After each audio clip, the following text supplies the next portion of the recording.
ما یک دروغ بزرگ را باور کرده ایم. این که هر کس بیشتر بدود زودتر می رسد. اما اگر تمام این دویدن ها ما را از مقصد دورتر کرده باشد چه؟ اگر راه نجات برداشتن یک قدم دیگر نباشد بلکه ایستادن باشد چه؟ بیدل در این غزل یکی از عجیبترین سخنان خود را می گوید. شاید ز ترک جهت به جای توان رسید، گامی در این بساط با پای بریده رو. با پای بریده چگونه می توان قدم برداشت؟ با ترک کوشش چگونه می توان به مقصد رسید؟ این تناقض دروازه ورود به جهان بیدل است.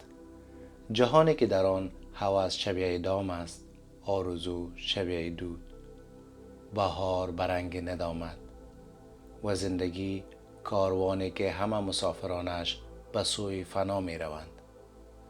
در چنین جهان مشکل انسان این نیست که کم تلاش می کند.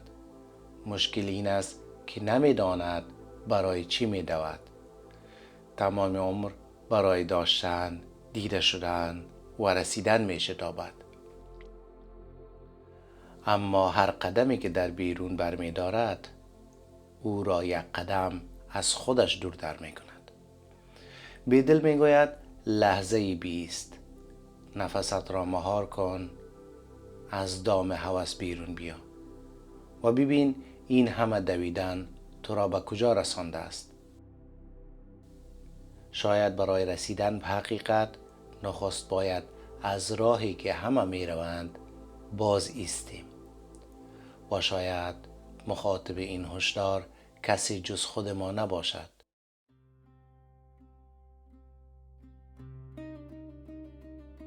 ای بی خبر به درد دل ما رسیده رو، شور سپند محفل حسرت شنیده رو. غزل با یک خطاب مستقیم آغاز می شود. ای بی خبر. این بیخبر می توان هر انسان باشد که چنان در ظاهر زندگی خود فرو رفته است که از حقیقت آن خبر ندارد. انسانی که هر روز می دود، آرزو می کند، به دست می آورد و از دست می دهد. اما هرگز لحظه ای نمی ایستد تا صدای دل خود و دیگران را بشنود. بیدل از او می خواهد به درد دل انسان‌های گوش دهد که حقیقت زندگی را با رنج تجربه کردند. در مصرع دوم سپند یا اسپند تصویر بسیار دقیق و زیباست. اسپند هنگامی که بر آتش می افتد با صدا و دود می سوزد. بیدل نیز محفل حسرت را به مجلس تشبیه می کند که دلهای سوخته در آن مانند دانه های اسپند می سوزد و صدای سوختنشان بلند است. اما انسان بیخبر این صدا را نمی شنود.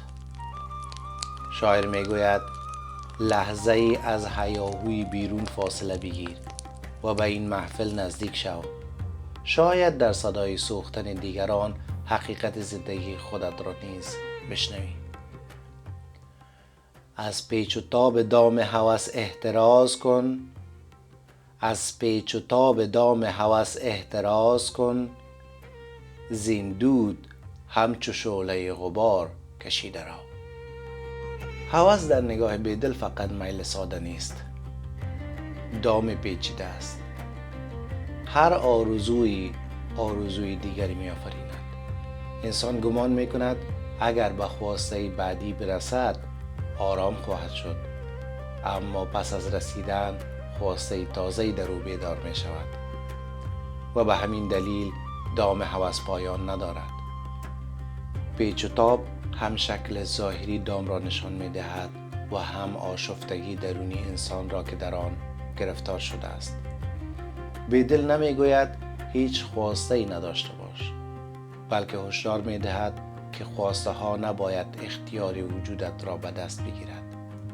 اگر انسان تمام ارزش خود را در رسیدن به چیزهای بیرونی ببیند، هرگز آرامش حقیقی را تجربه نخواهد کرد.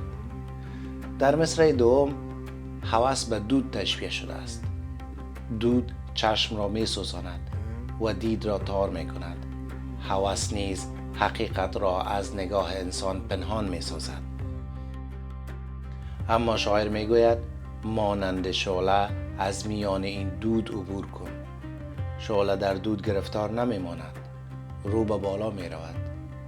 یعنی از خواسته هایی که نگاهت را تیره کردند فاصله بگیر و اجازه نده غبار تعلق بر جانت بنشیند. زین گلستان که رنگ بهارش ندامت است، محمل به دوش آ چو صبح دمیده را. جهان از دور مانند گلستان زیبا به نظر می رسد. رنگ، طراوت و شگوفایی دارد و انسان را به سوی خود می کشاند. اما بیدل پشت این زیبایی ندامت را می بیند. چرا رنگ بهار این گلستان ندامت است؟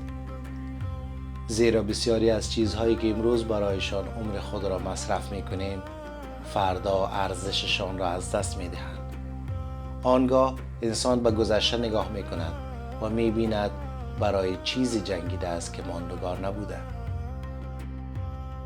برای چیزی اندوه خورده که ارزش آن همه رنج را نداشته و فرصتهایی را از دست داده که دیگر باز نمی گردد. در مصرع دوم شاعر آه را به محمل تشبیه می کند که باید آن را بر دوش گرفت و از این گلستان کوچ کرد. صبح نماد بیداری و آغاز حرکت است. بیدل می گوید پیش از آن که بهار فریبنده جهان به خزان تبدیل شود، مانند صبح برخیز و حرکت کن. این رفتن الزاماً ترک ظاهری دنیا نیست. رفتن از وابستگی، غفلت و فریب است. آخر از این زیانکده ناامید رفتن است، خواهی رفیق قافله، خواهی جریده را. بیدل جهان را زیانکده می نامد، جایی که سرمایه اصلی انسان یعنی عمر لحظه به لحظه در آن کاسته می شود. هر روزی که می گذرد بخشی از عمر ماست که دیگر باز نمی گردد. ممکن است در مقابل آن مال، شهرت یا تجربه به دست آوریم، اما سرمایه زمان برای همیشه از دست رفته است. سرانجام همه باید از این زیانکده بروند، بدون آنکه بتواند چیزی از دارایی‌های ظاهری خود را با خویش ببرند. جریده در اینجا به معنای تنها و بی همراه است. شاعر میگوید فرقی نمی کند همراه قافله حرکت میکنی یا تنها باشی، در میان مردم زندگی کنی یا از آنها دور شوی، سرنوشت ظاهری همه یکی است، رفتن. در برابر مرگ مقام و دارایی و شهرت امتیازی ایجاد نمی کند. قافله حرکت می کند، هیچ کس اجازه ندارد برای همیشه در منزلگاه دنیا باقی بماند. پس مسئله این نیست که آیا خواهیم رفت، مسئله این است که هنگام رفتن چیزی در درون خود ساخته ایم.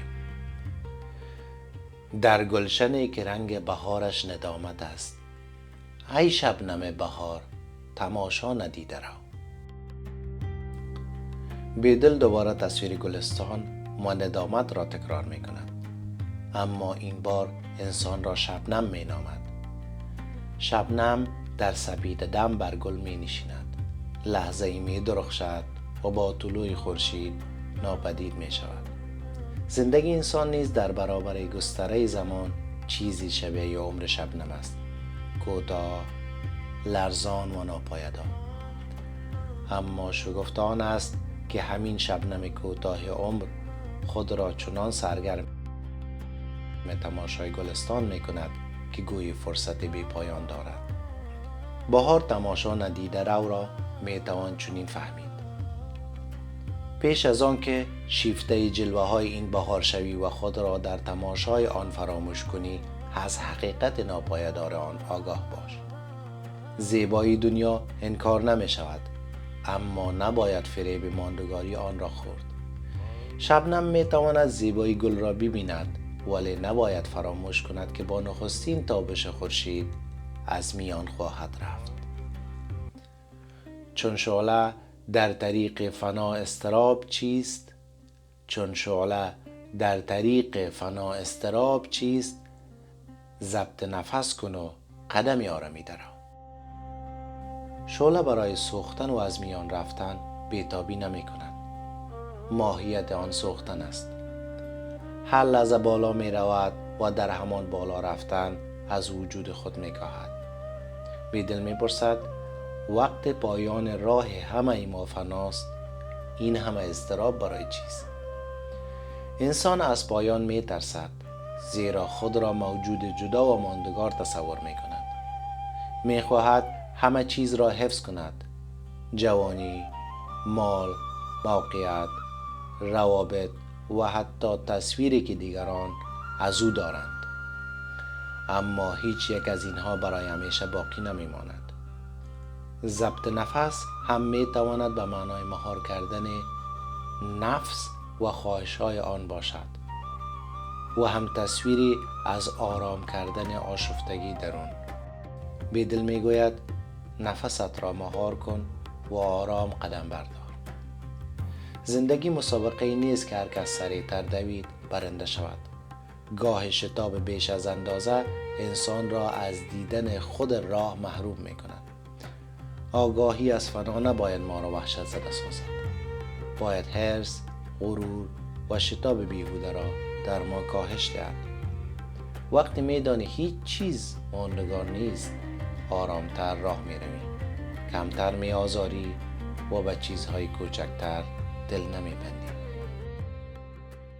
در تنگنای خانه گردون هلالوار، خواهی سرت به سقف نیاید خمیده رو. جهان با همه وسط ظاهریش برای روح انسان تنگ است. بیدل آن را خانه با سقف کوتاه تصور می کند.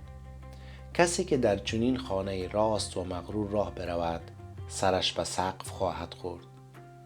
پس اگر می خواهی آسیب نبینی، مانند هلال ماه خمیده حرکت کن. خمیدگی هلال در اینجا نشانه ضعف نیست، نماد فروتنی است. انسان مغرور می خواهد جهان مطابق خواسته او رفتار کند. از شکست خشمگین می شود، از انتقاد می رنجد و در برابر حوادث سرکشی می کند. اما جهان تعهد نداده است که همیشه مطابق میل ما باشد. بیدل می گوید در خانه چنین محدود غرور فقط سبب رنج بیشتر می شود. هلال با خمیدگی خود در آسمان جا می گیرد. انسان نیز با فروتنی می تواند از تنگناهای زندگی عبور کند.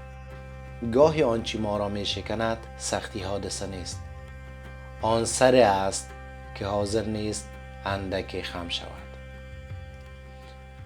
ای صبح کاروان فنا سخت بیکس است، بر روی خود همان نفس خود دمیده رو.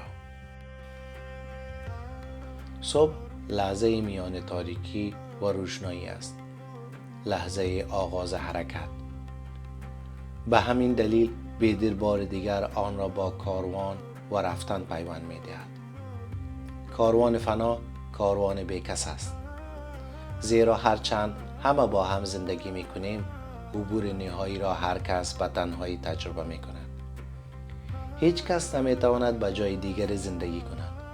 به جای او حقیقت را دریابد یا به جای او از این جهان عبور کند. در مصرع دوم شاعر توجه انسان را به نزدیکترین همراه او باز می گرداند: نفس خودش. همراهان بیرونی ممکن است تا بخشی از راه با ما بمانند، اما نزدیکترین شاهد زندگی ما همان نفس‌های است که یکی پس از دیگری می آید و می روند. هر نفس هم نشانه زندگی است و هم گام به سوی پایان. نفسی که بیرون رفت دیگر باز نمی گردد. بیدل هشدار می دهد که در این سفر بیش از اندازه به همراهان و تکیه‌گاه‌های بیرونی مغرور نباش. بیش از هر چیز روی خودت و حقیقت درونت را ببین، زیرا این سفر در نهایت سفر فردی است. کیفیت گداز دل از می رساتر است یک جرعه از قرابه ما هم چشیده رو. شراب در شعر عرفانی معمولا نماد شو، عشق، بیخودی و رهایی از حسابگری عقل عادی است. اما بیدل میگوید گداختن دل از شراب نیز رساتر است. یعنی برای شناختن عشق، رنج و حقیقت، توضیح و استدلال کافی نیست. کسی که دلش در آتش تجربه گداخته باشد، چیز را میفهمد که شاید صدها کتاب نتواند بیان کند. درد واقعی زبان دارد که از سخن رساتر است. در مصرع دوم شاعر مخاطب را دعوت می کند که جرعه‌ای از قرابه او بنوشد. قرابه ظرف شراب است، اما شراب بیدل شراب معمولی نیست. این ظرف از تجربه، حسرت، عشق و سوختگی پر شده است. او میگوید پیش از آن که درباره حال ما داوری کنی، لحظه آن را بچش. بعض رنج ها را نمیتوان از بیرون فهمید. باید جرعه‌ای از آن را نوشید تا دانست چگونه انسان را از درون ذوب میکند. بیدل از مخاطب فقط همدردی نمیخواهد، او را با تجربه کردن دعوت میکند. شاید ز ترک جهت به جای توان رسید، گامی در این بساط با پای بریده رو. این بیت یکی از شگفت انگیزترین و پیچیده ترین ابیات غزل است. در ظاهر سخن کاملا متناقض میشنویم. شاید با ترک کوشش بتوان به جای رسید و شاید بتوان با پای بریده قدم برداشت. اما بیدل نمیخواهد ارزش تلاش را انکار کند. سخن او درباره نوع کوشش است که از حرص، خودخواهی و تصور کنترل جهان سرچشمه میگیرد. گاه انسان چنان برای رسیدن به مقصد تقلا می کند که همین تقلا به مانع او تبدیل می شود. مانند کسی که در باطلاق افتاده و هرچی بیشتر دست و پا می زند بیشتر فرو می رود. در چنین وضع نجات در تقلا کردن بیشتر نیست، در آرام شدن و ترک حرکت بیهوده است. پای بریده می تواند نماد بریدن از اراده خودخواهانه و وابستگی به اسباب ظاهری باشد.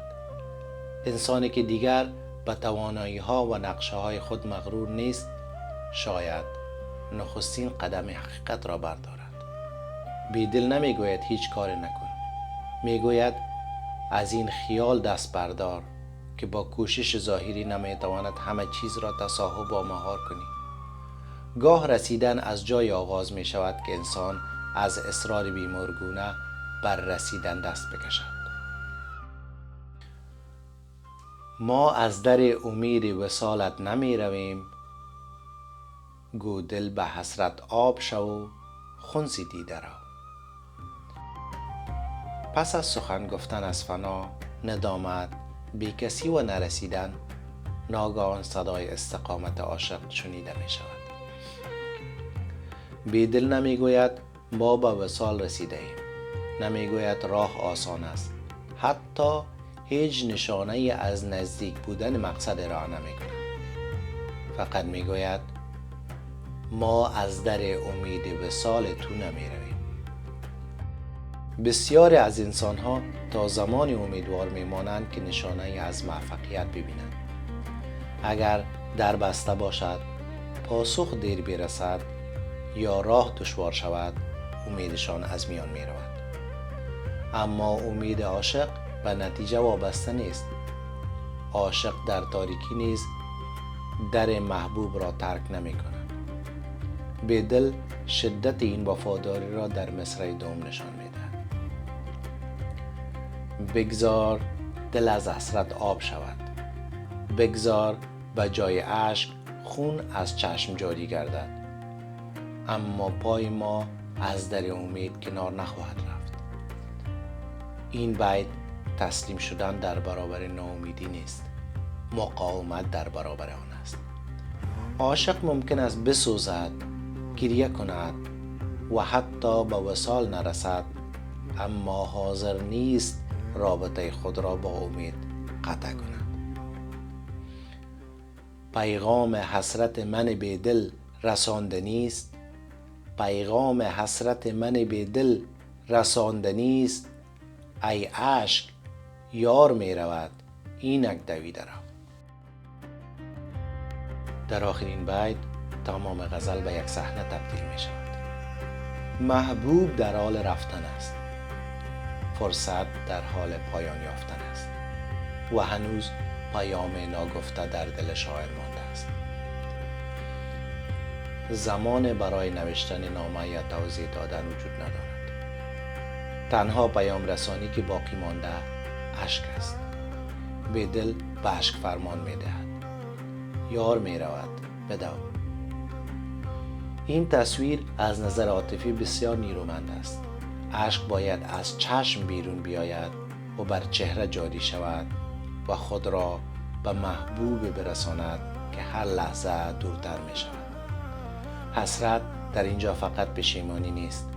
درد نرسیدن اندوه، جدایی و فشردگی تمام سخنان است که در دل مانده‌اند. گاه زبان نمیتواند آنچه در درون انسان میگذرد بیان کند.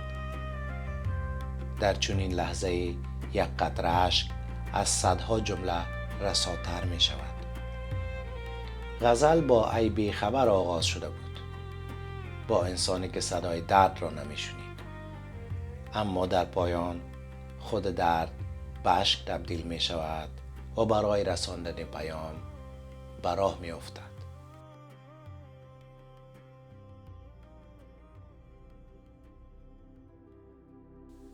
در سراسر این غزل بیدل ما را می خواهد پیش از آن که فرصت تمام شود بیدار شویم. او می گوید جهان زیباست اما پایدار نیست. آرزو شیرین است اما می تواند به دام تبدیل شود. کوشش ضروری است اما تقلا همیشه ما را به مقصد نمی رساند. زندگی فرصتی کوتاه است که مانند شبنم با نخستین تابش خورشید ناپدید می شود. اما پیام نهایی غزل ناامیدی نیست. بیدل با وجود آگاهی از فنا هنوز امیدوار است. او می‌داند محبوب در حال رفتن است. می‌داند دل ممکن است از حسرت آب شود. می‌داند شاید هیچ نشانه از وصال دیده نشود، اما باز هم در امید را ترک نمی‌کند. شاید حقیقت انسان نیز در همین باشد. این که بداند همه چیز گذراست اما به معنا زندگی نکند. بداند شاید نرسد اما از جستجوی حقیقت دست نکشد و بداند فرصت کوتاه است، پس پیام دلش را پیش از آن که دیر شود برساند. زیرا گاهی فاصله میان وصال و حسرت تنها یک لحظه است. لحظه ای که باید اشک برخیزد، بدود و پیش از رفتن محبوب پیغام دل را برساند.